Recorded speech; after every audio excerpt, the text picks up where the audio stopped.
Monsoon special crispy लुसलुशीत मूग भजी, त्यासोबत ओल्या नारळाची चटणी व टोमॅटो केचप. मी आज मूग भजी बनवते. ओके. बिना कांदा, बिना सोडा, बिना तेल काहीच टाकायचं नाही, तरी पण एकदम क्रिस्पी आणि लुसलुशीत.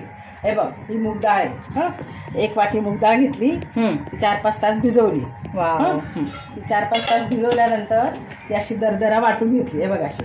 वाव, किती दरदरा छान झाली. वाटली. हां. त्याच्यामध्ये 2 हिरव्या मिरच्या बारीक कापून टाकल्या, 10-12 कढीपत्त्याची पान अशी तोडून टाकायची. हं, आणि 1 इंच आलं बारीक कापून टाकलं. हं, ओके.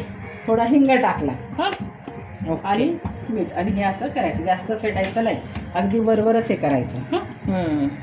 आणि चवीनुसार मीठ घातलं. हां, चवीनुसार मीठ, आणि 1 चमचा मिरे कुटून टाकले ताजे ताजे, म्हणजे त्याच्याने टेस्ट येते.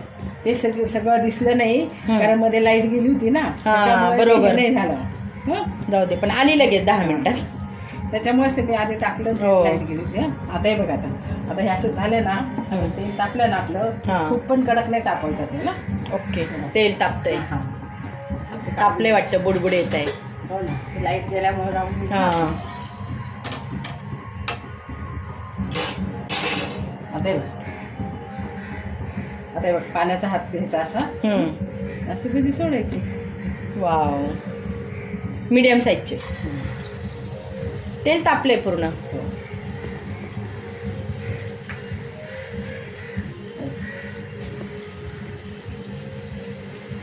अशी भजी सोडून घ्यायची. क्रिस्पी लुसलुशीत मूग भजी.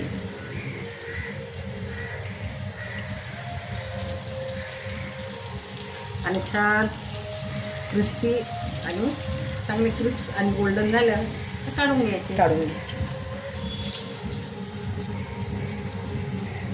कढईमध्ये जेवढे मावतील ना तेवढे टाकायचे. आकार पण त्यांचा तोच येतो, छान गोल गोल आकार. वाव.